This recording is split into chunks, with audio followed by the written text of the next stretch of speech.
Kapag po ganyan na identified ninyo itong mga lugar na ito, is there an engineering intervention para hindi ito maging imbakan ng tubig na nanggagaling sa ulan and eventually nga po ay magkaroon ng pagguho? Opo.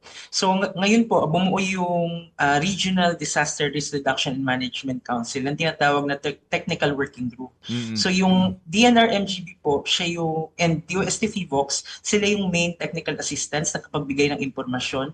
Pero katuwang po nila yung LGU, Local Government Units, at yung other national government agency, katulad po ng DPWH, para po magkaroon ng mga mitigating measures. Ano po ba yung dapat gawin para matanggal yung mga debris at hindi magkaroon ng landslide, dam, breach. So ngayon po, nagkakaroon po ng mga pag-aaral. So una pong pumasok yung DOST FIVOX at MGB doon sa ating area para makita yung sitwasyon. At papasok naman po yung, for example, DPWH naman para tignan ano ba yung dapat na gawin, appropriate action based on the scientific information. So yun po yung ating binibigay sa local government units, sa local chief executive para po sila yung magkaroon ng desisyon. Hindi lamang po dun sa engineering intervention, pati po yung tinatawag na preemptive evacuation, yung pagpapalikas ng mga komunidad na posibleng tamaan ng flash flood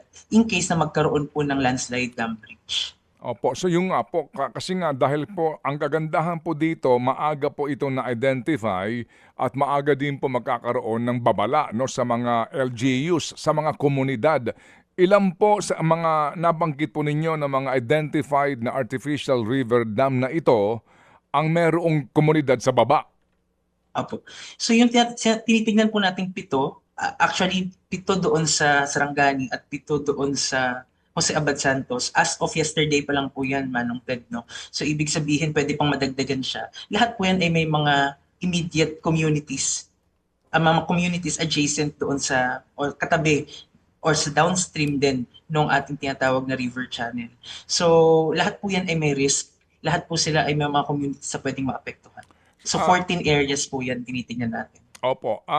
Kung meron na pong identified nga ng mga komunidad na pwede pong dalhan ng trahedya nitong mga artificial river dam na ito, dapat dyan ang inyong rekomendasyon, mandatory relocation, hindi evacuation, mandatory relocation.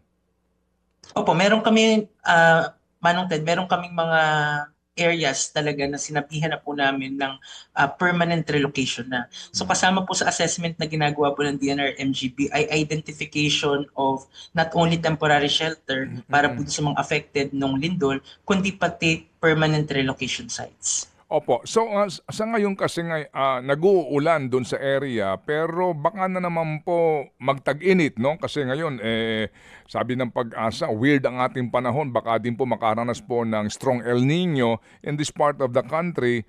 Ang problema diyan baka uminit, makaligtaan na naman ito. Itong nagbabadyang trahedyang ito.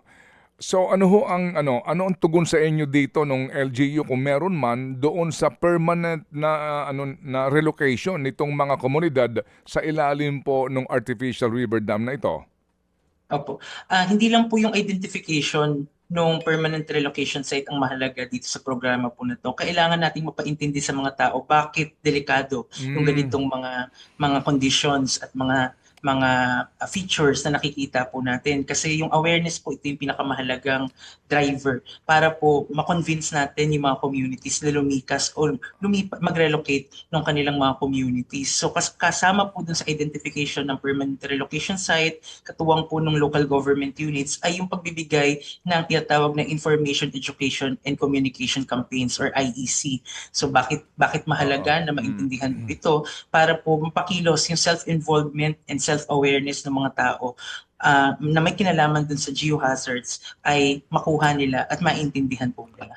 Mga kapatid, patuloy po kayong tumutok sa 105.9 True FM para sa totoong balita, informasyon, music and entertainment. Mag-subscribe sa aming YouTube channel at podcast at sundan nyo kami sa Facebook, Instagram, X at TikTok sa True Network PH. Bisitahin din po ang aming official website, truefm.ph. At panoorin din kami sa True TV Signal Channel 19. Kami po ang 105.9 True FM. Laging true sa'yo, kapatid.